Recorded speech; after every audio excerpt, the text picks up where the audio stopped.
Hello dear student, स्वागत है आपका अपने चैनल वेक्टर ऑनलाइन क्लासेस में।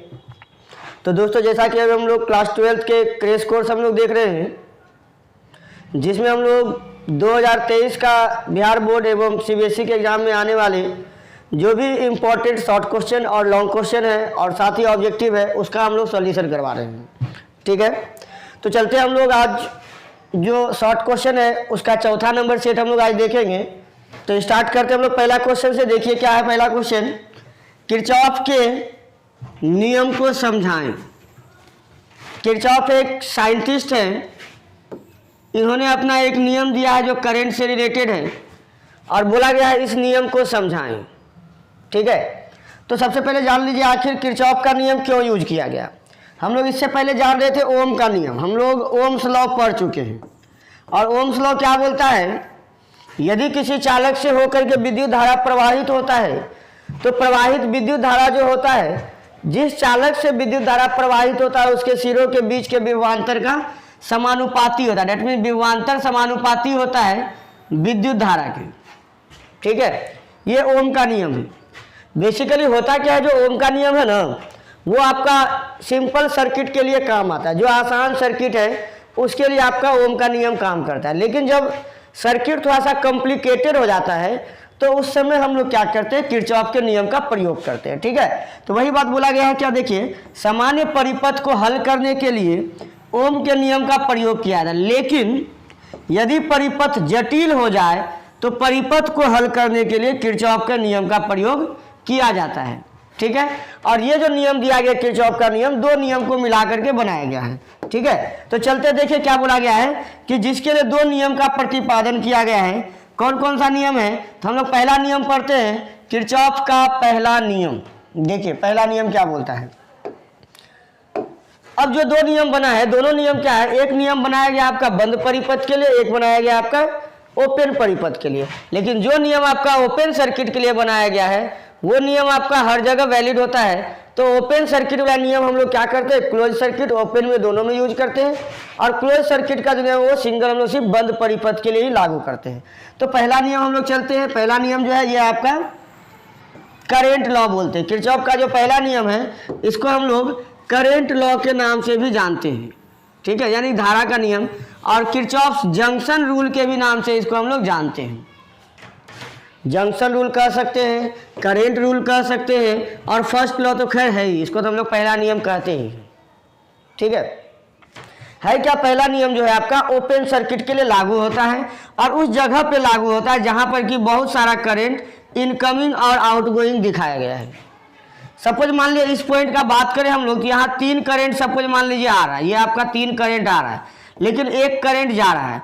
तो ये रूल बताता है कि जितना भी करंट एक पॉइंट पे आ रहा है वो करंट, और जितना भी करंट जा रहा है वो करंट, सभी का बीजगणितीय योग जो होता है ना वो शून्य होता है। और बीजगणितीय योग का मतलब होता है सिंपल जोड़ होता है। लेकिन एक कंडीशन है, अगर किसी जंक्शन पर करंट आ रहा है तो उसको पॉजिटिव लिया जाएगा, और अगर करंट जा रहा है तो उसको नेगेटिव लिया जाएगा। तो देखिए यहाँ क्या है, I1 आ रहा है, I2 आ रहा है, I3 आ रहा है, लेकिन I4 जा रहा है। तो मतलब I1, I2 और I3 को आपको प्लस में लेना पड़ेगा, I4 को आपको क्या करना होगा, माइनस में लेना पड़ेगा। देखिए क्या बोला जा रहा है, किरचॉफ के पहले नियम के अनुसार यदि चालकों के जाल से होकर, चालकों के जाल से होकर मतलब जहां बहुत सारा चालक जुड़ा हुआ है उसके बारे में बोला जा रहा है। तो चालकों के जाल से होकर जब विद्युत धारा प्रवाहित होती है तो जाल के किसी एक बिंदु पर मिलने वाली सभी विद्युत धाराओं का, किसी एक बिंदु पर मिलने वाली सभी विद्युत धाराओं का जो बीजगणितीय योग है, ये योग आपका शून्य होता है। ठीक है, किसी एक पॉइंट पर मिलने वाले सभी धारा का जो करंट आ रहा है उसका जो बीजगणितीय योग होता है वो आपका शून्य होता है। कैसे होता है, देखिए अभी एग्जाम्पल देखेंगे हम लोग। यहाँ देखिए, यहाँ आपके पास चार करंट को दिखाया गया है। ठीक है, I1, I2, I3 और I4। अगर ध्यान से अगर आप देखेंगे तो देखिए I1 आपका इनकमिंग करंट है, I1 आपका इनकमिंग करंट है, I2 भी आपका इनकमिंग करंट है, देखिए ये इधर आ रहा है। ठीक है, I3 यहाँ से करंट जा रहा है यानी आउटगोइंग करंट है, और I4 भी यहाँ से जा रहा है यानी कि आउटगोइंग करंट है। तो यहाँ टोटल आपके पास चार करंट को दिखाया गया है। जिसमें 2 इनकमिंग है और 2 आउटगोइंग है। तो किरचॉफ का जो नियम है उन्होंने बताया कि विद्युत धाराओं का बीजगणितीय योग 0 होता है, मतलब समेशन ऑफ आई बराबर क्या होता है, 0 होता है। तो ध्यान से अगर देखा जाए तो चारों में से देखा जाए, हम लोग अभी बताएं आपको क्या, जितना भी इनकमिंग करंट होता है उसको हम लोग प्लस में लेंगे। तो देखिए I1 और I2 दोनों आ रहा है और सबको ऐड ही करना है, लेकिन जाने वाला करंट को हम लोग माइनस में लेंगे। तो देखिए I3 जा रहा है यहाँ से, तो I3 माइनस में होगा, फिर प्लस करेंगे, I4 भी जा रहा है, I4 भी क्या होगा, माइनस में होगा, और बीजगणितीय योग क्या होता है, 0 होता है। तो अब अगर ध्यान से देखा जाए तो देखिए क्या होगा, I1 plus I2 equal to I3 उधर जाएगा माइनस वाला तो प्लस हो जाएगा, और I4 भी उधर जाएगा माइनस वाला तो प्लस हो जाएगा। तो देखिए 2 आने वाला करंट था I1 और I2, और 2 जाने वाला करंट था I3 और I4, दोनों इक्वल हो गया।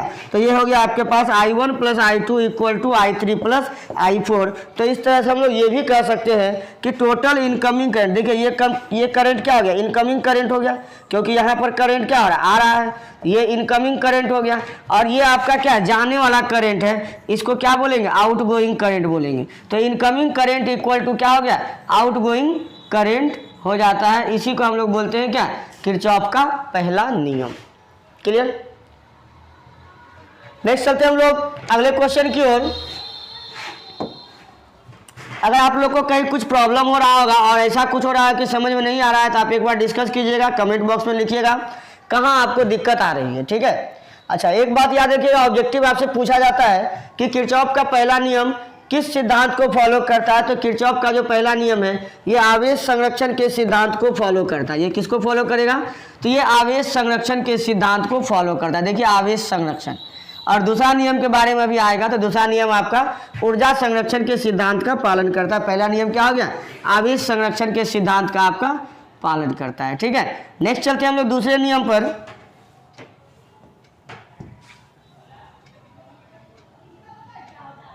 देखिए द्वितीय नियम की बात करते हैं हम लोग।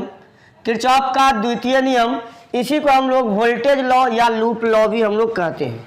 क्या बोलते हैं इसको, हम लोग वोल्टेज लॉ बोलते हैं, या हम लोग क्या बोलते हैं, लूप लॉ हम लोग बोलते हैं।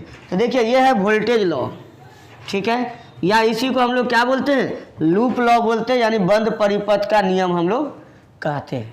क्लियर ना। अब बंद परिपथ का नियम आपका क्या कह रहा है, देखेंगे हम लोग। तो देखिए बंद परिपथ का नियम कह रहा है क्या, कि अगर मान लीजिए आपके पास कोई बंद परिपथ है और उसमें आपका बहुत सारा जैसे कि प्रतिरोध लगा, जैसे मान लीजिए आपके पास ये आपका कुछ है, ये आपका प्रतिरोध है, ये आपका प्रतिरोध है, इस तरह से करके कोई सेल, अगर इस तरह का बंद परिपथ है तो जितना भी प्रतिरोध है सबका कुछ ना कुछ वोल्टेज ड्रॉप होगा। कुछ वोल्टेज ड्रॉप इसका होगा, कुछ वोल्टेज ड्रॉप इसका होगा, कुछ वोल्टेज ड्रॉप इसका होगा। तो जितना भी वोल्टेज ड्रॉप होगा सबका जो बीजगणितीय योग होगा उसमें लगा हुआ जो विद्युत वाहक बल होगा उसके योगफल के बराबर होगा। देखिए क्या बोल रहा है, तो बोला जा रहा है क्या, इस नियम के अनुसार किसी बंद विद्युतीय परिपथ में प्रवाहित होने वाले विद्युतीय धारा तथा उसके प्रतिरोध का गुणनफल, देखिए आ गया ना, विद्युत धारा यानी कि आई और उसका प्रतिरोध, अगर मान लीजिए यहाँ का प्रतिरोध आर है, इससे करंट आई जा रहा है तो ये क्या हो गया, आई आर। इसका प्रतिरोध मान लीजिए R2 है, यहाँ से करंट I2 जा रहा है, ये क्या हो गया, I2 R2। तो विद्युत धारा एवं प्रतिरोध का जो गुणनफल होता है, प्रतिरोध का जो गुणनफल का बीजगणितीय योग होता है, वह परिपथ में लगे कुल विद्युत वाहक बल के योगफल के बराबर होते हैं। कुल विद्युत वाहक बल, मतलब कुल विद्युत वाहक बल को हम लोग ऐसे दिखाएंगे, और प्रतिरोध और करंट के गुणनफल को इस तरह से दिखाएंगे समीशन में। तो ये हो गया कुल विद्युत वाहक बल, और ये हो गया प्रतिरोध और करंट के गुणनफल का योगफल, ठीक है। ये चीज हो गया आपका, ये आपका नियम बताता है, ठीक है। ये नियम जो था ऊर्जा संरक्षण के सिद्धांत पर आधारित होता है। ध्यान रखिएगा, किरचॉफ का जो पहला नियम होता है वो आपका आवेश संरक्षण के सिद्धांत पर आधारित होता है, जबकि किरचॉफ का जो दूसरा नियम है वो आपका ऊर्जा संरक्षण के सिद्धांत पर आधारित होता है। अब इसको थोड़ा समझ लेंगे फिगर से। अच्छा सॉरी, इसके फिगर को हम लोग लास्ट में देखेंगे, फिर हम लोग चलते हैं अगले क्वेश्चन की ओर।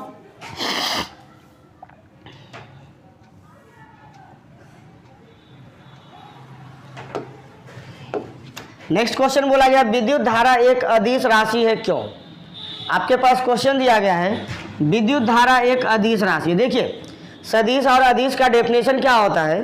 बोला जाता है क्या, अगर कोई भी भौतिक राशि है उसमें केवल परिमाण है लेकिन दिशा नहीं है। अगर किसी भौतिक राशि में केवल परिमाण हो और दिशा नहीं हो तो ऐसे भौतिक राशि को हम लोग क्या बोलते हैं? अदिश राशि बोलते हैं। लेकिन यदि किसी भौतिक राशि में दिशा भी हो और परिमाण भी हो तो ऐसे राशि को हम लोग क्या बोलते हैं? सदिश राशि बोलते हैं। अब बात आ गया विद्युत धारा का, तो विद्युत धारा में दिशा भी होता है और परिमाण भी होता है, लेकिन एक और कंडीशन होता है सदिश राशि का, कि सदिश राशि जो होता है आपका सदिश योग के नियम का पालन करता है। लेकिन ऐसा देखा जाता है कि विद्युत धारा के केस में ऐसा देखा जाता है कि विद्युत धारा का केस में ये आपका सदिश के नियम का पालन नहीं कर पाता। तो देखिए क्या बोला गया है इसमें बोला जाता है विद्युत धारा एक अदिश राशि है। क्यों? तो बोला गया क्या, देखिए विद्युत धारा में दिशा होगा एवं परिमाण होगा। क्या क्या है? दिशा है एवं परिमाण है, दोनों है। दिशा एवं परिमाण दोनों है। देखिए दिशा भी है और क्या है? परिमाण है, दोनों है। परंतु यह सदिश योग के नियम का पालन नहीं करता है। यह सामान्य बीजगणितीय नियम का पालन करता है और इन्हीं कारणों से विद्युत धारा को अदिश राशि में रखा गया है। अब सदिश योग के नियम का मतलब क्या होता है कि अगर मान लीजिए कोई इधर जा रहा है, कोई इधर जा रहा है, अगर मान लो ये x है और ये y है, तो इसका जो रिजल्ट निकलेगा वो होगा आपका x² + y² + 2xy cos theta का रूट। ये सदिश का नियम है। लेकिन करंट ऐसा कुछ नहीं बोलता है। करंट क्या बोल रहा है, अगर यहाँ पर x एम्पियर जा रहा है, यहाँ y एम्पियर जा रहा है, तो टोटल करंट हो जाएगा x + y एम्पियर। ये आपका रिजल्ट हो जाएगा। जो अदिश का नियम है, ये सदिश का नियम नहीं है। इसलिए क्या किया गया है कि विद्युत धारा को हम लोग अदिश राशि की श्रेणी में रखे हैं, सदिश में नहीं रखे हैं, क्योंकि यह सदिश योग के नियम का पालन नहीं कर पाता है। क्लियर? नेक्स्ट चलते हैं अगले क्वेश्चन की ओर। बोला गया क्या, एम्पियर को परिभाषित करें।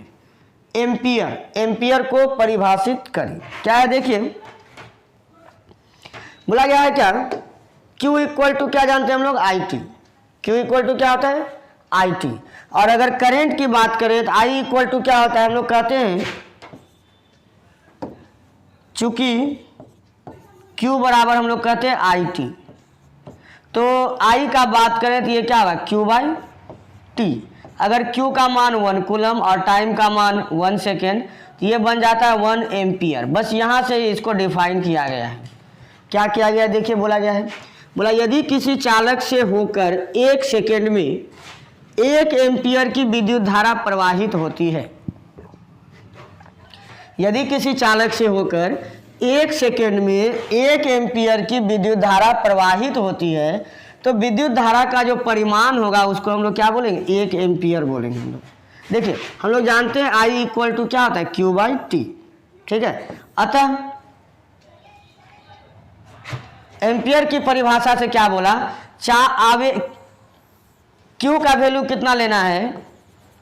Q का वैल्यू लेना है 1 कूलम और टाइम का वैल्यू लेना है 1 सेकेंड। अगर Q का वैल्यू 1 कूलम लिया जाए और टाइम का वैल्यू 1 सेकेंड लिया जाए, तो आपके पास जो रिजल्ट आएगा वो हो जाएगा I = Q/T। Q के जगह 1 कूलम और T के जगह 1 सेकेंड, 1/1 यानी कि 1 कूलम सेकेंड। और 1 कूलम सेकेंड को हम लोग क्या बोलेंगे? एम्पियर बोलेंगे या 1 एम्पियर बोलेंगे, एक ही बात हो जाएगा। क्लियर? तो हम लोग कह सकते थे क्या कि 1 कूलम के आवेश अगर 1 सेकेंड में किसी चालक से प्रवाहित होता है तो इसको हम लोग क्या बोलेंगे? 1 एम्पियर बोलेंगे, या एम्पियर के नाम से इसको हम लोग परिभाषित करेंगे। एम्पियर किसका यूनिट होता है? विद्युत धारा का यूनिट होता है। क्लियर? नेक्स्ट चलते हैं अगले क्वेश्चन की ओर। देखिए क्या बोला है, बोला लेंज के नियम से आप क्या समझते हैं। तो लेंज का नियम क्या बोला है? देखिए बोला गया है, इस नियम के अनुसार जब किसी कॉइल को किसी चुंबकीय क्षेत्र के सापेक्ष गति कराया जाता है।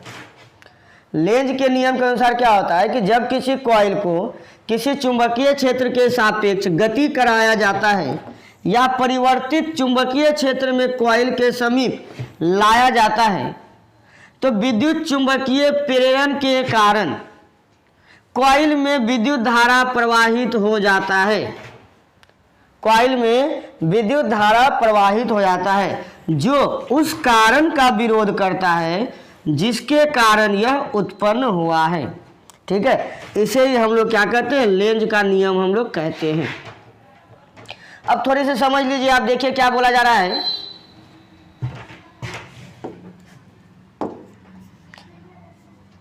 कि अगर मान लीजिए आपके पास ये कोई कॉइल है,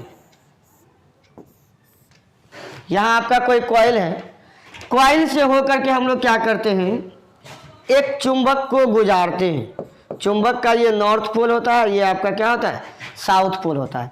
जब चुंबक को इसके सापेक्ष गुजारते हैं, इस कॉइल से होकर के चुंबक को गुजारते हैं, तो कॉइल में ईएमएफ, एक गैल्वेनोमीटर लगा जो बताता है कि इसमें करंट या ईएमएफ आया हो, इसमें डिफ्लेक्शन हो जाता है।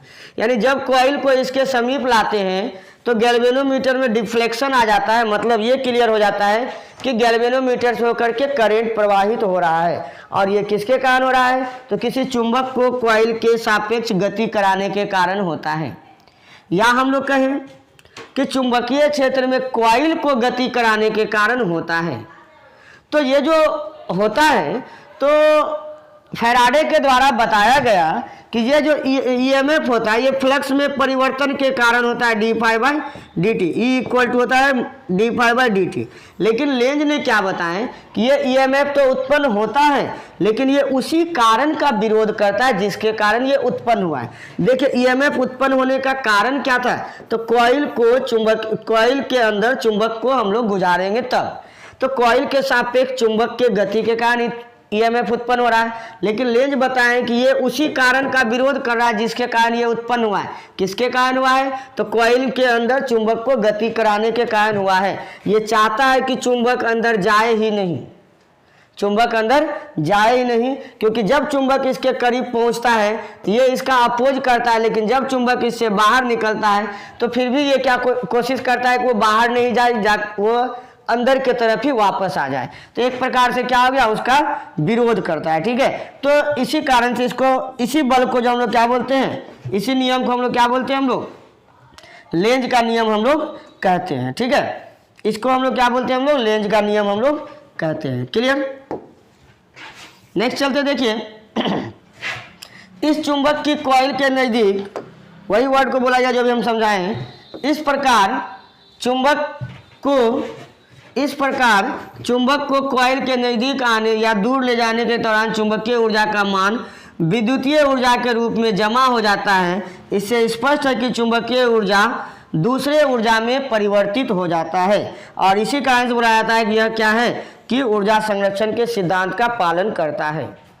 क्लियर, यहाँ क्या बोला आपका कि हम लोग देख चुके थे, जब चुंबक को कॉइल के नज़दीक लाते हैं या दूर ले जाते हैं तो इस दौरान क्या होता है, चुंबकीय ऊर्जा का मान जो है क्या होता है, विद्युतीय ऊर्जा के रूप में कॉइल में जमा हो जाता है, जिससे स्पष्ट है कि चुंबकीय ऊर्जा जो है विद्युतीय ऊर्जा में परिवर्तित हो गया, अर्थात ऊर्जा बर्बाद नहीं हुआ, उसका रूप परिवर्तित हुआ। इसलिए बोला जाता है कि लेंज के नियम से ऊर्जा संरक्षण के सिद्धांत का पालन क्यों होता है, तो यही आपका आंसर हो जाएगा। आपसे अगर पूछा जाएगा लेंज का नियम ऊर्जा संरक्षण के सिद्धांत का पालन कैसे करता है, तो आप सेम आंसर को आप बता सकते हैं, कोई दिक्कत नहीं होगा। क्लियर, चलते हैं हम लोग अगले क्वेश्चन की ओर।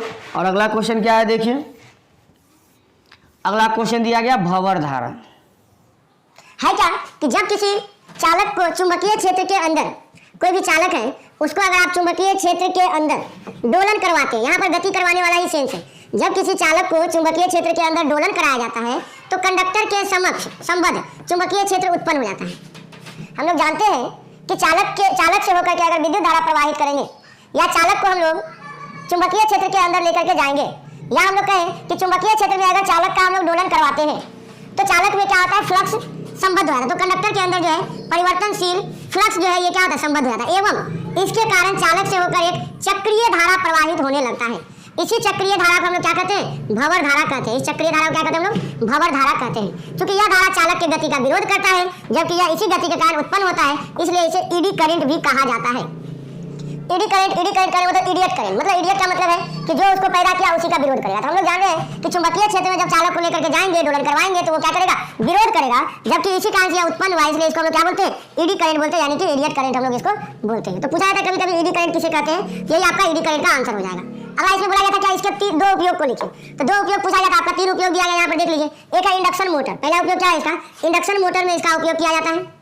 दूसरा क्या है, इंडक्शन फर्नांस में भी इसका उपयोग किया जाता है। इलेक्ट्रोमैग्नेटिक डैम्पिंग और ब्रेक में भी इसका उपयोग किया जाता है। तो आपके पास 3 उपयोग यहाँ बताया गया, लेकिन आपसे पूछा जाएगा 2 उपयोग को लिखिए, या कभी कभी डायरेक्ट आपसे पूछेगा निम्नलिखित में से कौन सा उपयोग जो है कि वो आपका भंवर धारा के कारण या ईडी करंट के कारण, ईडी करंट का कहाँ उपयोग होता है, इनमें से कौन सा उपयोग ईडी करंट का है। ठीक है, इस तरह से आपसे क्वेश्चन बनाया जा सकता है। क्लियर, चलते हैं हम लोग विद्युत वाहक बल पर। देखिए विद्युत वाहक बल, इसी को हम लोग क्या बोलते हैं, ईएमएफ बोलते हैं। क्या बोलते हैं इसको हम लोग, ईएमएफ। तो ईएमएफ को हम लोग बोलते हैं इलेक्ट्रोमोटिव फोर्स। क्या बोलते हैं इसको हम लोग, इलेक्ट्रोमोटिव फोर्स। देखिए अगर मान लीजिए ये कोई कंडक्टर है, इसमें बहुत सारा इलेक्ट्रॉन है, वो तो अभी फ्लो नहीं हो रहा है, इलेक्ट्रॉन है लेकिन उसका कोई फिक्स डायरेक्शन नहीं है। अगर मान लीजिए ये कोई कंडक्टर है, इसका इलेक्ट्रॉन जो होता है कोई फिक्स पाथ में होता है, ये रेंडमली मोशन करता है, कभी इधर कभी उधर कभी उधर, जिग-जैग पाथ में गति करता है। लेकिन अगर मान लो इसी कंडक्टर में अगर हम क्या करते हैं, सप्लाई जोड़ देते हैं, इसका पाथ फिक्स हो जाता है कि ये एक निश्चित पाथ में गति करने लगता है।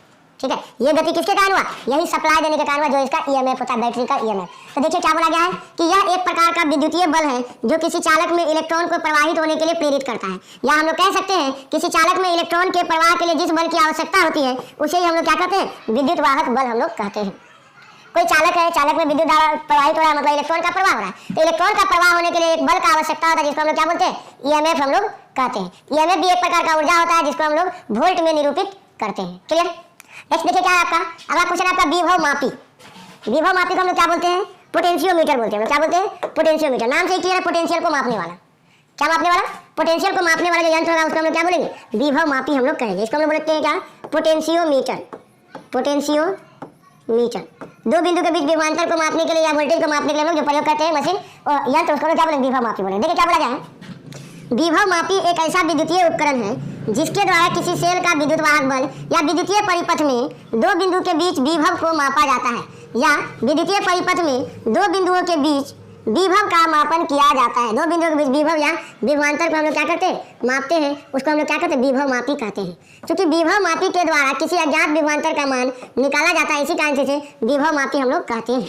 ठीक है, अब एक वर्ड आपका ऑब्जेक्टिव रहता है विभव मापी, यानी वोल्ट मीटर एक प्रकार से। ठीक है, वोल्ट मीटर को और एमीटर को किसी परिपथ में किस प्रकार जोड़ा जाता है, तो वोल्ट मीटर को किसी भी परिपथ में जो होता है हम समांतर क्रम में जोड़ते हैं, जबकि एमीटर को किसी विद्युतीय परिपथ में श्रेणी क्रम में जोड़ते हैं। एमीटर को कैसे जोड़ते हैं हम लोग, श्रेणी क्रम में जोड़ते हैं, जबकि वोल्ट मीटर को क्या करते हैं हम लोग, समांतर क्रम में हम लोग जोड़ते हैं। वोल्ट मीटर को कैसे जोड़ेंगे हम लोग, समांतर क्रम में, जबकि एमीटर को क्या जोड़ेंगे हम लोग, तो श्रेणी क्रम में हम लोग जोड़ते हैं। क्लियर, चलते हैं अगले क्वेश्चन की ओर।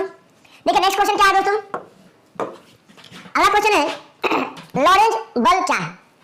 लॉरेंज बल क्या है, लॉरेंज एक साइंटिस्ट है जो हम लोग इससे पहले भी देखे थे। देखिए चलते हैं नेक्स्ट क्वेश्चन की ओर। नेक्स्ट क्वेश्चन क्या है, देखिए लॉरेंज फोर्स। लॉरेंज फोर्स क्या है ये आपको समझना है। तो लॉरेंज फोर्स क्या होता है, जब किसी आवेश को, और कैसा आवेश, गतिशील आवेश, कैसा आवेश, गतिशील आवेश, तो जब किसी गतिशील आवेश को एक साथ चुंबकीय क्षेत्र में भी रख देंगे और एक साथ विद्युतीय क्षेत्र में भी हम लोग रख देंगे। तो एक साथ अगर चुंबकीय क्षेत्र में रख देते हैं, ये मान लीजिए विद्युतीय क्षेत्र है और ये मान लीजिए चुंबकीय क्षेत्र है, और इसके बीच में हम लोग क्या किए, कोई आवेश को रख दिया और आवेश का वेग कितना है, v वेग है। तो कोई गतिशील आवेश को जब एक साथ चुंबकीय क्षेत्र में और विद्युतीय क्षेत्र में रखेंगे तो आवेश के ऊपर 2 प्रकार का बल लगेगा, एक चुंबकीय बल होगा, एक आपका विद्युतीय बल होगा। तो चुंबकीय बल और विद्युतीय बल को मिलाकर के जो बल बनता है उसको हम लोग लॉरेंज फोर्स के नाम से हम लोग जानते हैं। देखिए जब किसी गतिशील आवेश को विद्युतीय एवं चुंबकीय क्षेत्र में एक साथ रखा जाता है तो क्या होता है, जो आवेश के ऊपर जो बल लगता है उसको हम लोग क्या बोलते हैं, लॉरेंज फोर्स के नाम से हम लोग जानते हैं। ठीक है, यदि मैग्नेटिक फोर्स को Fm से दिखाया जाए, इलेक्ट्रिक फोर्स को हम लोग Fe से दिखा देंगे, तो इसको हम लोग जो किस रूप में दिखाएंगे लॉरेंज फोर्स को, F इक्वल टू हम लोग क्या, Fe plus Fm, Fe plus Fm, जहाँ Fe को हम लोग क्या बोलेंगे, इलेक्ट्रिक फोर्स बोलेंगे, और Fm को क्या बोलेंगे हम लोग, मैग्नेटिक फोर्स हम लोग कहेंगे। इस तरह से आपका इलेक्ट्रिक फोर्स और मैग्नेटिक फोर्स को मिला के जो फोर्स बनता है उसको हम लोग क्या बोलते हैं, लॉरेंज फोर्स के नाम से हम लोग जानते हैं। क्लियर, चलिए नेक्स्ट क्वेश्चन चलते हैं हम लोग। नेक्स्ट क्वेश्चन क्या आपका, बायोट सावर्ट में ध्यान से देखिएगा, यहाँ तक का ऑब्जेक्टिव भी बनता है, कभी कभी लॉन्ग क्वेश्चन का भी पार्ट बना देगा इसको और कभी ये शॉर्ट क्वेश्चन पूछेगा। देखिए बायोट सावर्ट लॉ तो नाम दिया गया, लेकिन एक्चुअल में इसका नाम होता है बायोट सावर्ट लैप्लास। 3 साइंटिस्ट है, बायोट सावर्ट एंड लैप्लास। इन तीनों ने धारावाही चालक तार के कारण उत्पन्न चुंबकीय क्षेत्र बी के लिए एक गणितीय व्यंजक दिए जिन्हें बायोट सावर्ट लॉ कहा जाता है। यानी अगर चालक से होकर के विद्युत प्रवाहित होता है तो उसके कारण जो चुंबकीय क्षेत्र होता है उसका व्यंजक के लिए इन्होंने जो नियम दिए उसको हम लोग क्या बोले, बायोट सावर्ट लैप्लास लॉ कहते हैं या बायोट सावर्ट का लॉ हम लोग कहते हैं। इस लॉ में ध्यान देने वाली बात क्या है कि ये जो चुंबकीय क्षेत्र उत्पन्न होता है ये किन किन बातों पर डिपेंड करता है, सबसे पहले इसके बारे में बताया गया है। तो देखिए ये क्या होता है, तो बायोट सावर्ट का नियम के अनुसार क्या होता है, देखिए बोला गया क्या, अगर मान लीजिए आपके पास कोई चालक है, सपोज ये मान लीजिए आपके पास चालक ये आपके पास चालक है, चालक से कुछ दूरी पर एक बिंदु P है जहां आपको चुंबकीय क्षेत्र dB निकालना है। ये चुंबकीय क्षेत्र आपका डॉट में भी हो सकता है, क्रॉस में भी हो सकता है। डॉट का मतलब है चुंबकीय क्षेत्र बाहर की ओर और क्रॉस का मतलब है चुंबकीय क्षेत्र अंदर की ओर। ठीक है, हम लोग क्या करते हैं, इसके मध्य बिंदु से एक हम लोग लंबाई लेते हैं, करंट कैरिंग लेंथ ले लेंगे हम लोग। इस लेंथ के कारण जो बी बिंदु पर एंगल बनेगा थीटा, जो एंगल बनेगा थीटा उसके साइन कंपोनेंट यानी कि साइन थीटा का प्रोपोर्शनल होता है dB, यानी चुंबकीय क्षेत्र का मान साइन थीटा का प्रोपोर्शनल होता है। और क्या होता है, देखिए dB समानुपाती I, मतलब ये चुंबकीय क्षेत्र उत्पन्न होगा चालक में जो आप अगर करंट I प्रवाहित करें तो I के समानुपाती होगा। चालक का एक छोटा सा लंबाई लिया इस dl का भी समानुपाती होगा। dB समानुपाती साइन थीटा जो अभी हम लोग बताया ये एंगल का साइन कंपोनेंट का समानुपाती होगा। और dB समानुपाती 1/r², या हम लोग कहें dB व्युत्क्रमानुपाती r²। देखिए इस तरह से लिखा हुआ है, इसका मतलब होता है r²। ठीक है, इसका मतलब क्या होता है r²। तो इतना चीज का ये क्या होता है, प्रोपोर्शनल होता है।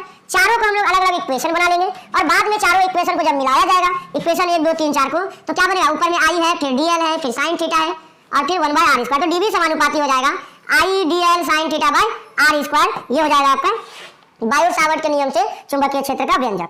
ठीक है, अब समानुपाती हटेगा तो समानुपाती हटा के कोई ना कोई कांस्टेंट आना चाहिए। तो जब समानुपाती हटेगा तो समानुपातिक जगह आ जाएगा μ0/4π, बाकी पहले वाला ideal sin theta by r²।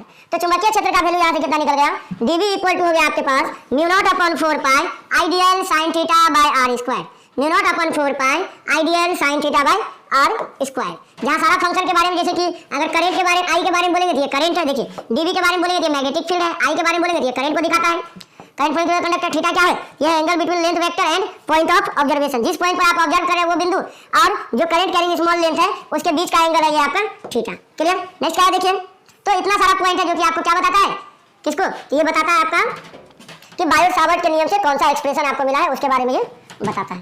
Clear, next चलते हैं अगले क्वेश्चन की। अगला क्वेश्चन देखिए क्या बोला, प्रतिरोधों का श्रेणी क्रम समूहन क्या होता है। प्रतिरोधों का श्रेणी क्रम समूहन क्या होता है, इससे पहले हम लोग पढ़े हुए हैं कैपेसिटर का यानी संधारित्र का समूहन हम लोग पढ़े हुए। तो प्रतिरोधों का समूहन क्या होता है, तो बताया था यदि दो या दो से अधिक प्रतिरोध को एक साथ में इस प्रकार से व्यवस्थित करें कि सभी प्रतिरोध एक ही क्रम में हो, मतलब एक के बाद एक का हेड, एक का टेल, दूसरा का हेड, दूसरा का टेल, तीसरा का हेड, इस प्रकार से जुड़ा हुआ हो।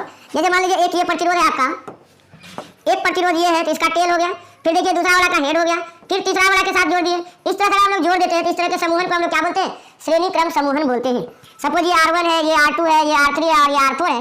इस तरह से आपके पास 4 प्रतिरोध दिया हुआ है तो श्रेणी क्रम में जो रिजल्ट बनता है ये बन जाता है आपका RS equal to R1 plus R2 plus R3 plus R4 और बाकी आपका जितना प्रतिरोध रहेगा सबके योगफल के बराबर होता है। एक बार देख लीजिए क्या बोला है, दो या दो से अधिक प्रतिरोधों का एक ऐसा समूहन जिसमें प्रत्येक प्रतिरोध से प्रवाहित होने वाली विद्युत धारा का मान समान हो एवं विभवांतर का मान भिन्न भिन्न हो, तो इस प्रकार के समूहन को श्रेणी क्रम समूहन हम लोग कहते हैं। ठीक है, और जिसमें RS का वैल्यू कितना, R1 plus R2 plus R3 plus R4, मतलब जो भी वैल्यू दिया गया है वो सबको हम लोग सिंपली क्या करेंगे, जोड़ देंगे। तो इस प्रकार के समूहन को हम लोग क्या बोलेंगे, श्रेणी क्रम समूहन कहेंगे। जो यहाँ दिखाया गया देखिए R1 R2 R3 R4 4 प्रतिरोध श्रेणी क्रम में जोड़ा गया है तो समतुल्य प्रतिरोध इसका कितना हो जाता है, समतुल्य प्रतिरोध इसका हो जाता है RS equal to R1 plus R2 plus R3 plus R4, ये इसका रिजल्ट हो जाता है। ठीक है, यही चारों का चारों आपका क्या होगा, रिजल्ट होगा। अगर आपके पास N प्रतिरोध जोड़ा हुआ है, फॉर N रेजिस्टेंस की बात करें या रजिस्टर की बात करें तो उसके लिए आपके पास हो जाएगा RS equal to R1 plus R2 plus R3 plus R4, ये होते चला जाएगा। और जितना है अगर N प्रतिरोध जुड़ा हुआ है ये आपका हो जाएगा N तक जाकर के N प्रतिरोध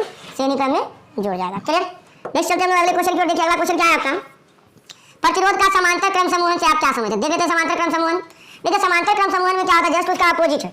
वहाँ सारे प्रतिरोध को हम लोग क्या कर रहे थे, लाइन बाय लाइन जोड़ रहे थे। यहाँ सारे प्रतिरोध का एक टर्मिनल को एक साइड जोड़ेंगे और दूसरा टर्मिनल को एक साथ जोड़ेंगे। जैसे देखिए यहाँ पर जोड़ा गया है R1 R2 R3 R4 का ये सारा का सारा पहला टर्मिनल सब एक साथ में है, जबकि बाद का टर्मिनल सबको क्या किया हम लोग एक साथ में जोड़ दिए। ठीक है। ऐसा स्थिति में क्या होता है, अगर यहाँ पे करंट आई जा रहा है, ये करंट आपका 4 भाग में बढ़ जाएगा, I1, I2, I3 और I4 4 भाग में बढ़ जाएगा। मतलब यहाँ पर जो है करंट का मान आपका भिन्न भिन्न हो जाएगा, जबकि विभवांतर जो है सबके लिए एक समान हो जाएगा। ठीक है, तो इसी हिसाब से परिभाषित किया गया है क्या, दो या दो से अधिक प्रतिरोधों का एक ऐसा समूह जिसे प्रत्येक प्रतिरोध का विभवांतर समान है। देखिए बताया चलिए, यहाँ देखिए हर जगह विभवांतर क्या है, सब जगह विभवांतर समान हो, परंतु प्रवाहित होने वाले विद्युत धारा का मान भिन्न भिन्न। देखिए यहाँ I1, I2, I3, I4 विद्युत धारा का मान क्या भिन्न भिन्न हो, तो ऐसे समूहन को समांतर क्रम समूहन के नाम से हम लोग जानते हैं। अगर आपके पास R1, R2, R3, R4 4 प्रतिरोध आपको दिया गया है और सबको अगर समांतर क्रम में जोड़ दिया गया है, तो इसका रिजल्ट क्या हो जाएगा आपके पास में, ये हो जाएगा आपके पास 1/RT।